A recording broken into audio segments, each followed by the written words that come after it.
Class 10th welcome to audio fly with Nancy Gupta. इस lecture में हम पढ़ रहे हैं history chapter the making of a global world.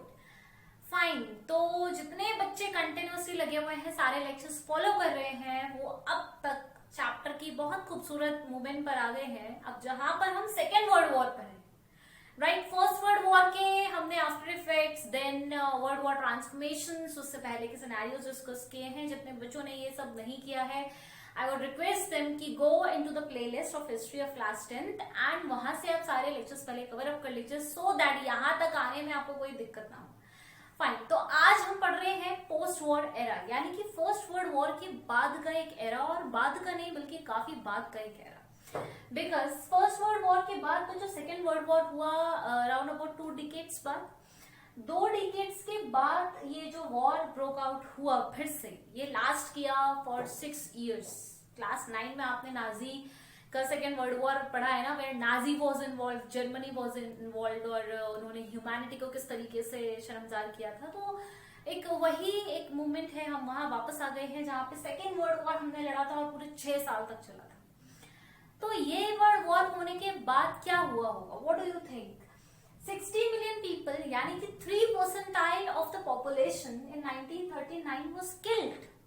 60 million people, आप इमेजिन करिए, इतना तो कोरोना से भी नहीं आज के टाइम में तबाही हुई है जो कि उस टाइम में हो गई थी। दिस वॉज अ सिचुएशन, ये हमारे लॉसेस थे। और इस दौरान भी जब वॉर खत्म हो गया, 60 मिलियन पीपल की डेथ हो गई, उसके बाद 2 हैपनिंग्स ऐसी हुई जिस पर एक बड़ी नजर गई। दैट इज क्या थी वो 2 इम्पैक्ट, 2 लार्जर इम्पैक्ट ये थे कि इस वॉर के बाद यूएस एक डोमिनेंट पावर की तरह इमर्ज हुआ वेस्टर्न वर्ल्ड में, पूरे वेस्टर्न साइड के वर्ल्ड में, हमारे पूरे संसार में। अब हम यूएस को एक बहुत बड़ी इकोनॉमिक, पॉलिटिकल और मिलिट्री पावर के रूप में देखने लगे, बिकॉज दे वॉन, ठीक है, उनके पास पावर थी और वो पावर उन्होंने प्रूफ की, और अब वो बहुत बड़े हो गए थे। Means they were powerful amongst all. Second हमें देखने को मिली dominance of Soviet Union. Soviet Union ने बच्चों बहुत कोशिश की थी। क्लास 9 में मैं थोड़ा सा आपको ले जाती हूँ और याद दिला देती हूँ।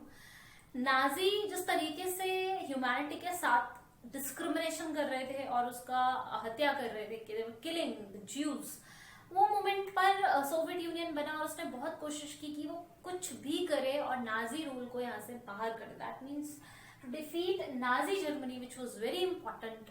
इन्होंने बहुत सारे सेक्रीफाइसेस किए हैं, और वो सेक्रीफाइसेस के बाद अब सोवियत यूनियन क्योंकि जीत गई है, तो एक वर्ल्ड पावर की तरह, डोमिनेंस की तरह ऊपर आ गई है। विच ये एक ऐसे इम्पैक्ट थे ना जिसको हम इग्नोर नहीं कर सकते, ठीक है। अभी हम पढ़ेंगे एक new institutions of Woods institution आया, और वो कैसे आया and what were the impacts. Let's have them in the second slide. Post war settlements and Bretton Woods institutions. You will be amazed to understand students कि ये Britain would institution क्या है। आपने इस इंस्टीट्यूशन को कई बार सुना है, इसका नाम भी सुना है, आप जानते हो, इसे पढ़ चुके हो, लेकिन ब्रिटेन वुड के नाम से नहीं पढ़ा है। अगर आपको याद होगा तो क्लास 9 में आप लोग पढ़कर आए हो in civics, very first chapter IMF, International monetary Fund, आपने पढ़ा था वर्ल्ड बैंक वहां पे। तो ये ही ब्रिटेन वुड इंस्टीट्यूशंस का एक करिकुलम है। फाइन, तो देखो ब्रिटेन वुड इंस्टीट्यूशंस क्या था और कैसे सेट हुआ, हम यहाँ से शुरू करते हैं। तो जब सेकेंड वर्ल्ड वॉर हो गया और इतनी अनस्टेबिलिटी और डिप्रेशन का एक स्टेट आ गया सारी कंट्रीज में, तब जाके इकोनॉमिक्स को कोई बात समझ में आई। और उनको क्या समझ में आया, उनको ये समझ में आया कि स्टेबल इनकम अगर हमें चाहिए, क्योंकि अभी पिछला स्लाइड में आपने देखा भाई सॉरी, सबसे खुश कौन लोग थे?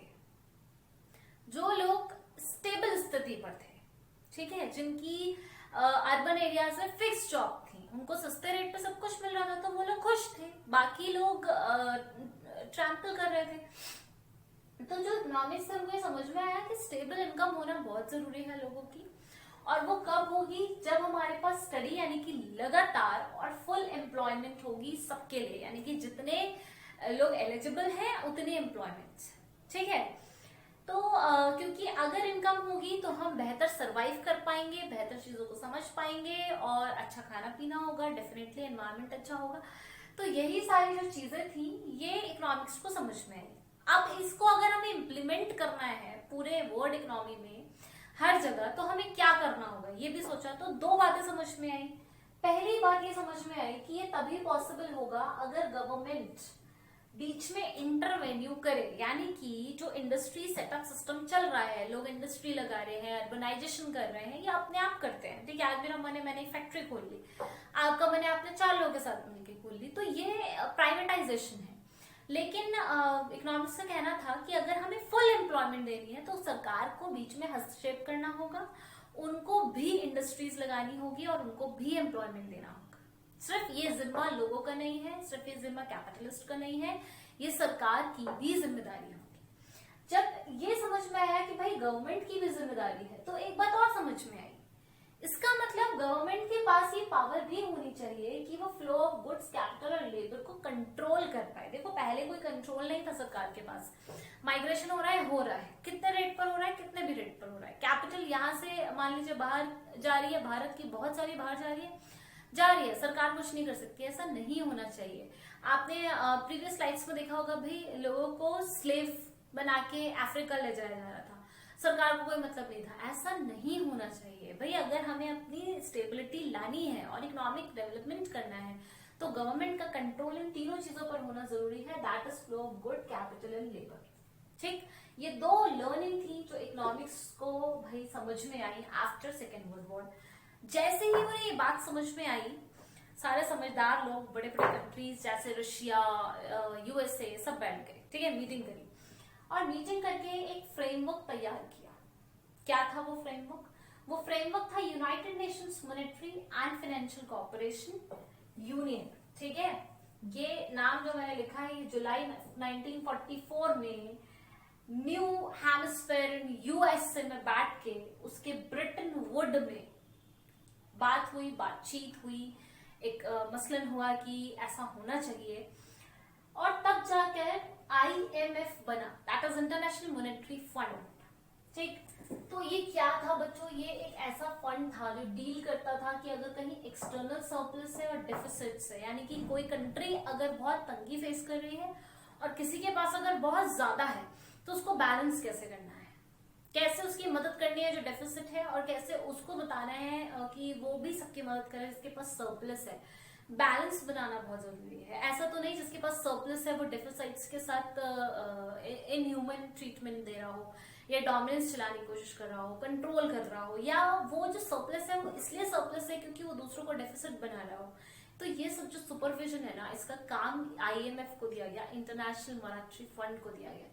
साथ ही में वर्ल्ड बैंक सेटअप किया गया बच्चों। वर्ल्ड बैंक का काम था फाइनेंस करना फॉर पोस्ट वॉर रिकंस्ट्रक्शंस।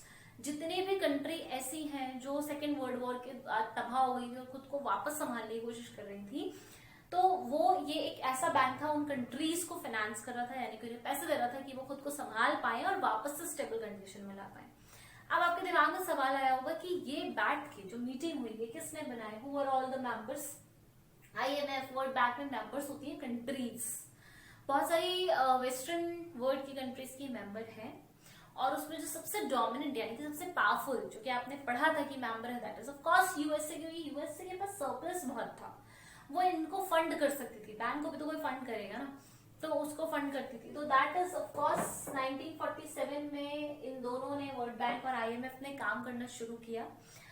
और जैसे इन दोनों ने काम करना शुरू किया, इन दोनों को मिलाकर कहते हैं हम ब्रिटेन वुड इंस्टीट्यूशंस। आप लोग अपनी कॉपी में लिख लीजिए भाई, वर्ल्ड बैंक प्लस IMF को कहा जाता है ब्रिटेन वुड इंस्टीट्यूशंस। मैं फिर से बोल रही हूँ, 1 मार्क क्वेश्चन है, आता है।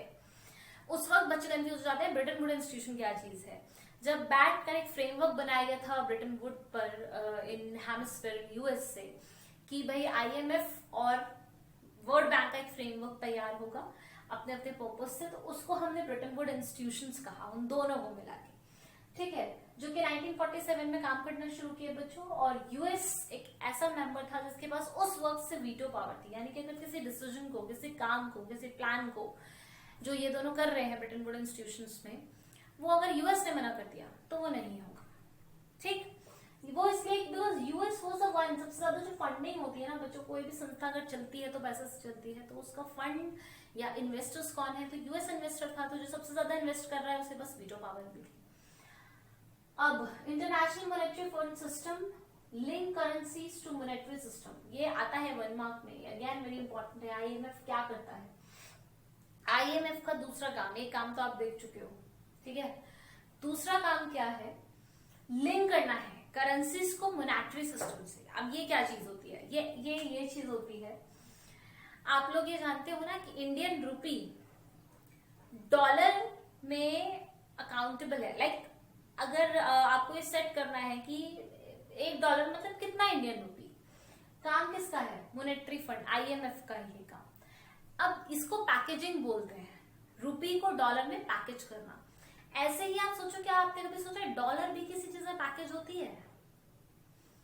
ये तो आप जानते हो ना कि डॉलर की वैल्यू ज्यादा है, रुपए की कम है। ऐसे ही क्या डॉलर से भी ज्यादा किसी की वैल्यू है, या डॉलर भी किसी करेंसी के आगे छोटा है? डेफिनेटली छोटा है।